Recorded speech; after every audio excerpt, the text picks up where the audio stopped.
Good evening, and welcome to Counterculture with Danielle D'Souza-Gill. The culture's gone crazy, media's gone mad, and reason has become repugnant. Here we focus on facts and how to fight back. Tonight, we'll be discussing the recent Supreme Court decision preventing discrimination on the basis of race from being used as a criterion in college admissions. We'll speak with Kenny Zhu of Students for Fair Admissions about this important decision. Imagine yourself in dire need of medical attention.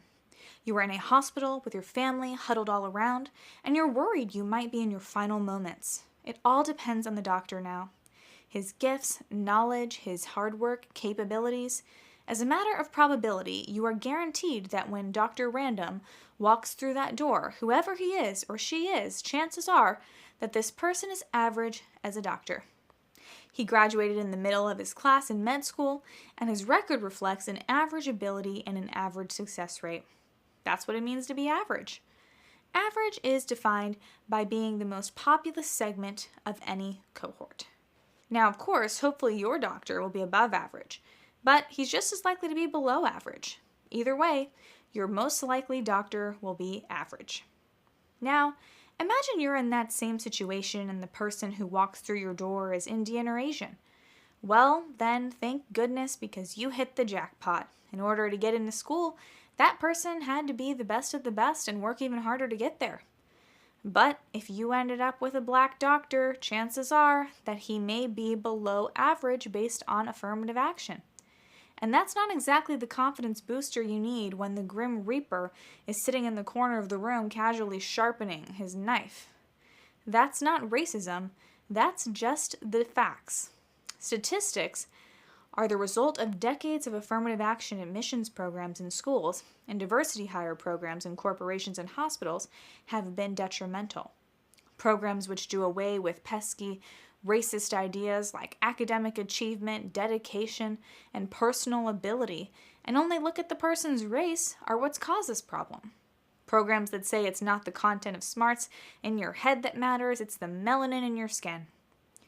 You see, it's easy to get all misty-eyed over the idea of affirmative action when you're talking about things like English literature, but when you're talking about fields where there is often only one correct answer, one clear definition of something, and getting it right is a matter of life and death, well then, the sentimentality tends to fall away in favor of more pragmatic concerns. Concerns like, is it safe to go underwater in my carbon fiber submarine? Will this overpass, designed by only minority engineers, spontaneously collapse? Can my doctor save my life? Fields such as engineering, math, and medicine have very little to no room for error. These skills are often employed in high-stakes situations. And the fact is, death doesn't care what your skin color is. When death strikes, he doesn't care if the victim is black or white, young or old, Democrat or Republican. A bridge which works, works. A bridge which suddenly collapses under its own weight will end up fatally crushing any number of those groups who were unfortunate enough to be in the wrong place at the wrong time under that bridge. A submarine which implodes after diving for 10 straight hours affects all hands on board, regardless of race or ethnicity. Indiscriminate tragedy is just another one of those statistics you can rely on. And of course, there are amazing black doctors, black engineers, and so on, but getting there based on affirmative action is not the solution. And if you still think it's racist to be nervous when a black doctor as opposed to an Asian doctor walks into your room, well, that's because of horrible programs like affirmative action.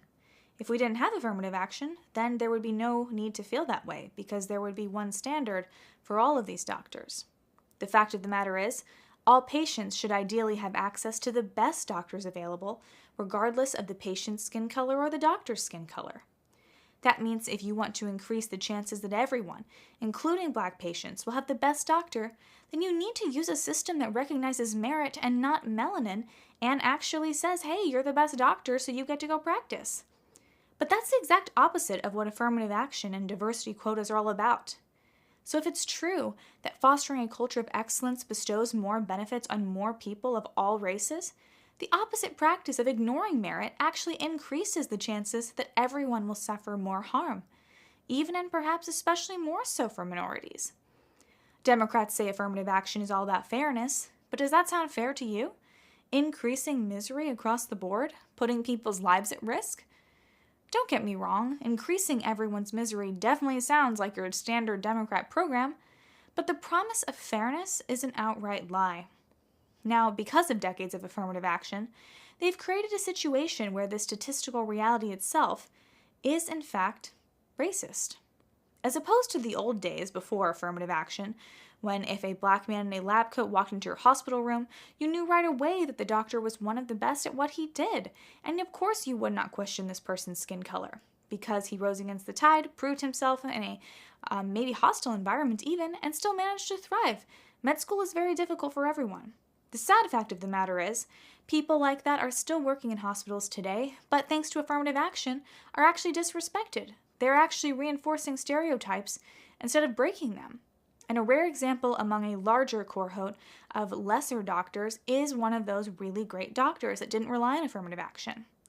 That's the man that you should feel sorry for, the person who becomes collateral damage, the excellent minority doctor who has to work harder to overcome this artificially generated stereotype created by liberals. That's why Clarence Thomas himself was such a staunch opponent of affirmative action. Because he was admitted to Yale Law School through an affirmative action program, it didn't matter that he outperformed his classmates in terms of grades and academic performance. Throughout his early career, he had to suffer under the stigma of being the token black man because no one would give him the benefit of the doubt that he was actually good at the law, even though he was a genius.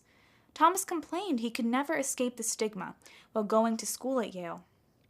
Quote, "Every time you walked into a law class at Yale, it was like having a monkey jump down on your back from the Gothic arches." End quote.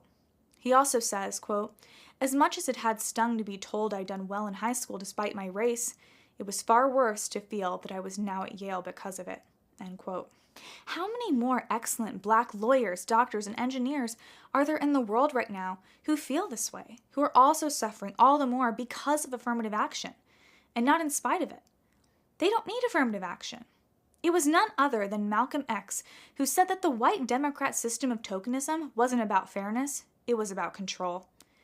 Affirmative action is pushed even today by these same leftist control freaks.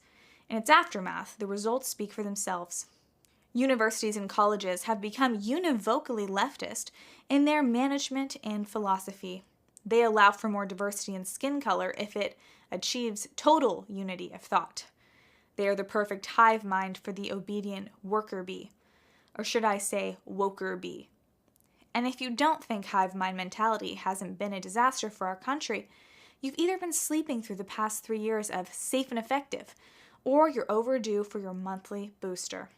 Ironically, the one thing that hasn't changed over these years is the fact that despite all this affirmative action, there's still a problem with academic achievement and disparity between multiple racial communities.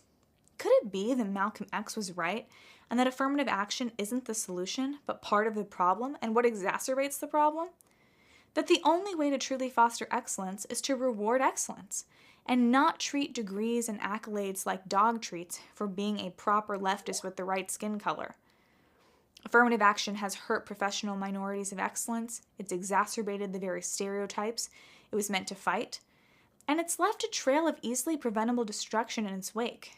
And despite all of that, leftists still think it's a tragedy that the Supreme Court has done away with it in the name of fighting institutionalized racism.